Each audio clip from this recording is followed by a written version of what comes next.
বলেন এই যে 3 নম্বর শ্রেণীর ছেলেগুলা এইভাবে হাই হোসেন করতে করতে খঞ্জর মারছে, ওর বাপ আছে, ওর মা আছে, ওর জাতি কেউ আছে? ওর জাতির কেউ বুঝার ক্ষমতা নাই?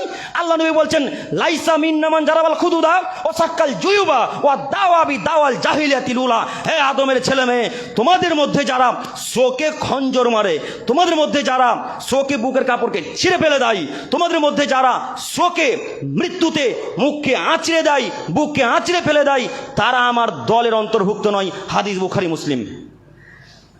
বলেন বুখারী মুসলিমের হাদিস।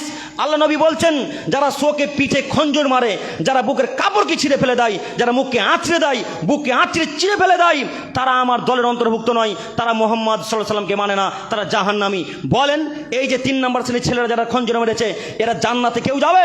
আজকে যদি তওবা করে যায়, তওবা করে যদি মারা যেতে জান্নাত হতে পারে ইনশাল্লাহ, হতে পারে ইনশাল্লাহ, হতে পারে ইনশাল্লাহ, জান্নাত হতে পারে ইনশাল্লাহ। কিন্তু বিনা তওবাতে যারা মারা যাবে তারা কেউ জান্নাতে যাবে না। যদি জান্নাতে যায় তাহলে ইসলাম মিথ্যা ধর্ম, নাউজুবিল্লাহি মিন জালিক। ইসলাম মিথ্যা ধর্ম নয়, ইসলাম চূড়ান্ত সত্য ধর্ম, যে একজনের কথাতে চলে, তার নাম মুহাম্মদ সাল্লাল্লাহু আলাইহি ওয়াসাল্লাম। তিনি বলেছেন যদি কোনো মানুষ এরকম খঞ্জর মারে, আমার কোনো মানুষ, কোনো মুমিন বান্দা বান্দি, কোনো মানুষ যদি শোকে বুকের কাপড়কে ছিঁড়ে ফেলে দেয়, মুখের আঁচড়ে দেয় মুখকে, তাহলে সে লোকটা, সেই মানুষটা আমার অন্তর্ভুক্ত নয়, সে জাহান্নামে যাবে।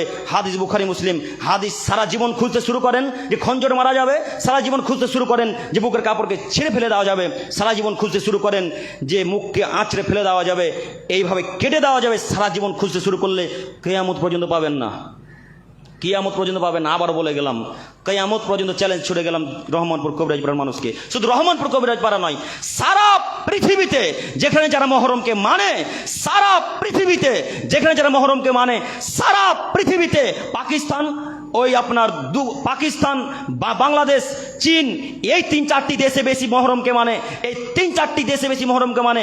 সারা পৃথিবীর মানুষকে চ্যালেঞ্জ ছুড়ে গেলাম, কেউ যদি প্রমাণ করে দিতে পারে, সেদিন থেকে জাতির সামনে তো কথা বলবো না, বলবোই না, সেদিন থেকে তার আমি সারা জীবন গোলামি করবো ইনশাল্লাহ। বলে গেলাম আজকে।